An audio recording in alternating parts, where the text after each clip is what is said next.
Jadi untuk ekspor ke Eropa, untuk saringan pertamanya adalah EUDR dulu, non tarif barrier-nya dulu kan gitu. Apabila itu lolos, artinya bisa oke ini bisa masuk ini.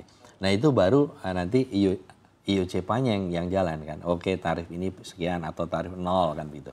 Nah, jadi tetap di sini ini ada non tarif yang harus diperhatikan dulu. Kalau tidak ya percuma IUCPA karena nanti juga contoh misalnya nih. Kita masuk ke dalam high risk country misalnya gitu. Kita bersyukur masih masuk sekarang dalam medium risk country. Artinya terkena untuk due diligence di 3%. Nah kalau masuk high risk country di 9%. Nah ini kan juga semuanya butuh biaya untuk due diligence. Kemudian untuk traceability juga demikian.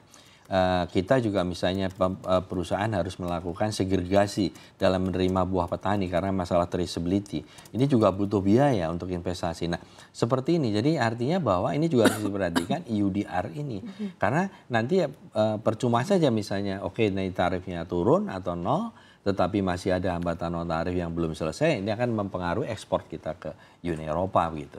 Oke. Kalau misalkan concernnya memang penggundulan hutan gitu Pak untuk sawit sendiri. Kalau misalkan pemerintah nanti memberikan regulasi baru, jadi sawit ini akan masuk dalam kategori tanaman hutan, apakah ini juga potensial Pak? Ya seharusnya memang, ini harusnya sudah dari dulu mesti dilakukan. Dulu pernah sawit itu masuk dalam tanaman hutan, sawit. Tapi hanya sebentar waktu zaman Menteri Kehutanannya Pak Zulkifli Hasan. Hanya kalau nggak salah 2 minggu atau 3 minggu terus dicabut. Nah contoh negara Malaysia itu sudah menerapkan itu sudah sejak lama. Mereka tidak ada kawasan hutan, mereka adanya adalah hutan dan non hutan. Nah kemudian sawit masuk dalam kawasan hutan. Nah ini sebenarnya itu salah satu mereka dianggapnya kan gini, bisa juga kan kita sawit itu kan memang aslinya kan tanaman hutan, dia memang hutan.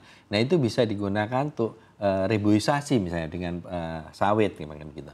Nah ini yang mestinya yang ini ya bisa jadi mungkin dengan begitu bahwa reboisasi kita dengan sawit dicampur dengan tanaman hutan kayu misalnya begitu. Nah itu juga bisa sebenarnya begitu. Oke, jadi itu justru yang diharapkan ya Pak ya, diberlakukan. Ya artinya begini, yang kami harapkan adalah mestinya kebijakan-kebijakan yang harus mensupport ke arah sana. Yang saling mensupport hingga komprehensif sehingga negara lain akan membuat kebijakan itu sebenarnya kesulitan karena memang kita sudah ada kebijakan ke arah situ gitu.